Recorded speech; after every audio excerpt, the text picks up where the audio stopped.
พี่น้องสบายดีพี่น้องพบกับสองบาวไซคือเขาพี่น้องสบายดี FC เบอร์สุขุสุคนเนาะว่าจะเป็นพังไทยพังลาวหรือว่าต่างประเทศเนาะทุกบอลตอนนี้เราก็อยู่เฮือนนี่แหละพี่น้องอันนี้ก็สิเป็นเสาเฮือนเฮาสิเฮ็ดต่อเฮ็ดเฮือนครัวเฮาปลูกตั้งแต่วันที่1พี่น้องแต่ว่าเฮาถ่ายไปแล้วเฮาลงไปแล้วมันจักเป็นอีหยังมันมีปัญหาเฮาก็เลยลบแล้วก็ตรงนี้ก็สิอัปเดตให้ใหม่เฮาก็ตั้งเสา6เสา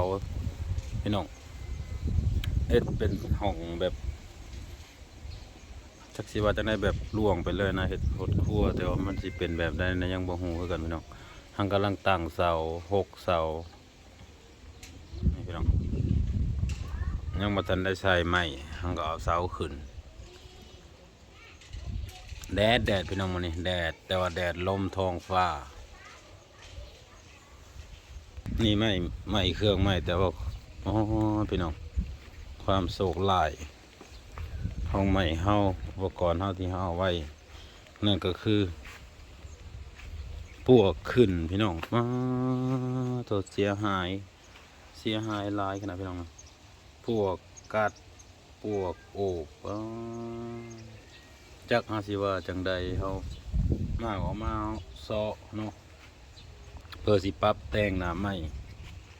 เพื่อสิไปตีใส่รถเบิ่งรถบนไหนพี่น้อง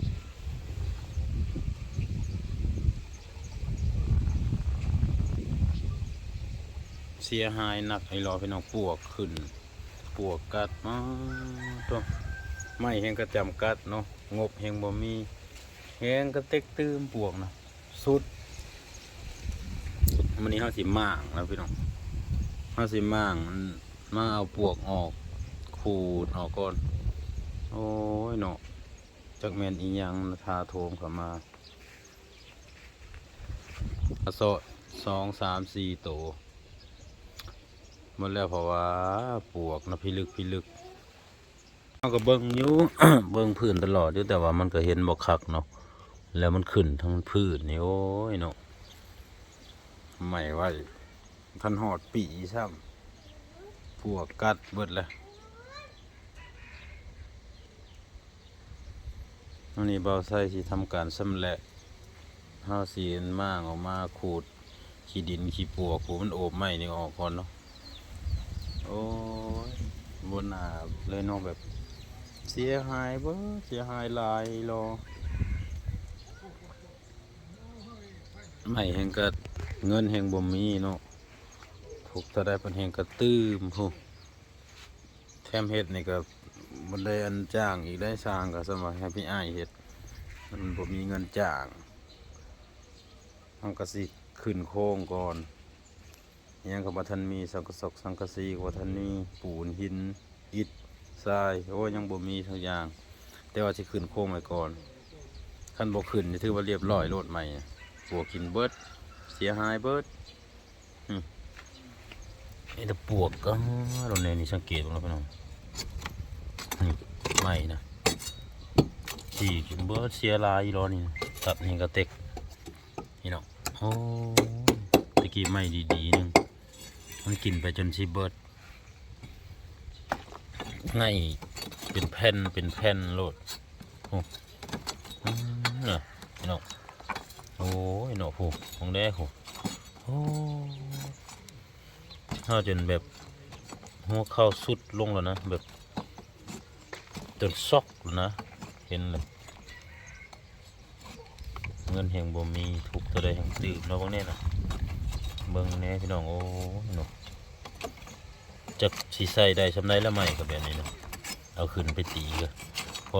ไม้ตัวนี้นะสำคัญทุกตัวแล้วแต่ว่าตัวนี้นะสำคัญแล้วพอยาวแล้วก็สิใส่ทั้งเทิงเลยโอ้ยเนาะสิใส่บนสุดมองสังกะสีแน่นะพี่น้องโอ้ลอยเบิดทีบเลยพี่น้องนี่ห้างกระบางออกมาเขาก็ขูดออกได้หลายเติบแล้วแต่ว่าตัวสันนี่ก็บ่ปานใดตัวยาวนั่นหนักอะไรกัดลายอะไรไม่ชุ่มนี่ก็หนาชุ่มนี่ก็โอ้อันนี้ก็โอ้ แบบว่าหมออกจุกเลยนะจุกแบบโน้ขากะลีเห็ดนะบนนั้นพี่น้องอันนี้นะแบบบได้ย่างเลยนี่ตั้งแต่ปวกกัดนี่นะป้าจักเขาก็สิว่าจังใดเนาะเขาก็ว่าเขาไหวดีแล้วพอปกติก็บ่ได้มีป่านนี้เลยปวกเขาไหวต้องเท่าใดก็ยังบ่เป็นหยังบัดชุดนี้พาดจังแม่นอีหยังโธ่โธ่อืมอืมโธ่โธ่โธ่โธ่โธ่โธ่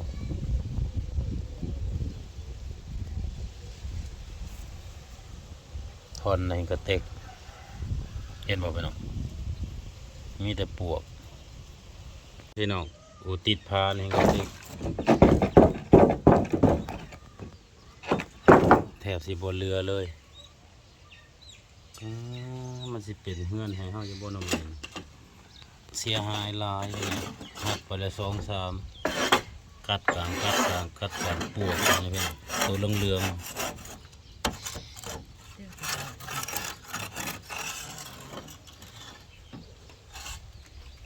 เบิดพี่น้องเบิดเกือบไปครึ่งโลดเสียหายขนาด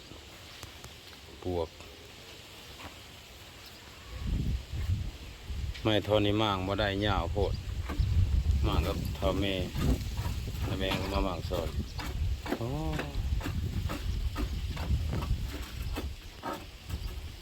ปวกกับปวกเรียโลสงสัยสิได้หาเงินไปอันตัดไม้เลยพี่น้องเอาพ่อดอกต้องเท่าได้อันพอโอ้นี่กัดจนว่ากิ้วกลางนี่นะหักจนเบิดหักนี่นะไม่ดีๆเลยพอปวกเฮ็ดจนว่าเกี่ยงอ่อนหลอดเอากระจักสีว่าจังได้นะอ่อนแทบ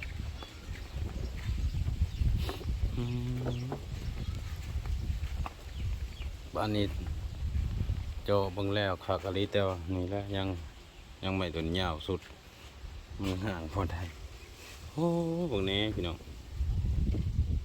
ไม่ได้ขี้ปวกนี่นะโอบต้องใส่โอบตั้งแต่มาวางพุ่นนะเมืองทานี่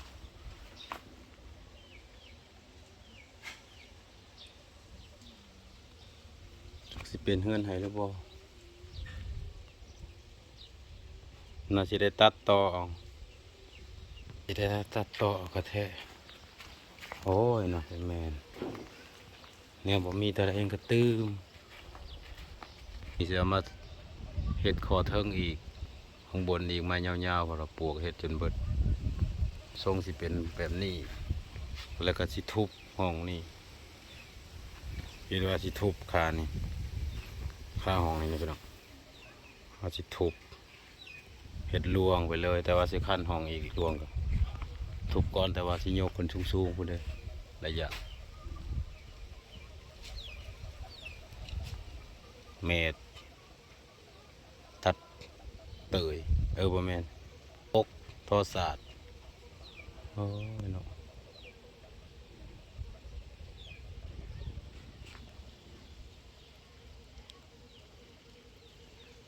ได้ปิดคลิปกันนะพี่น้องเนาะจังไดก็ขอขอบใจเนาะ FC บ่สุขสุขคนจังได๋ก็สิอัปเดตให้เบิ่งเรื่อยๆให้สิเฮ็ดได้ซำใดก็ขอขอบใจเนาะ FC บ่สุขสุขคนที่เขาเบิ่งมาชมส่องบ่าวใส่พี่น้องฝากกดไลค์กดแชร์กดกระดิ่งแจ้งเตือนเพื่อที่จะบ่ได้พลาดคลิปใหม่ๆไว้พรคลิปหน้าพี่น้องสบายดี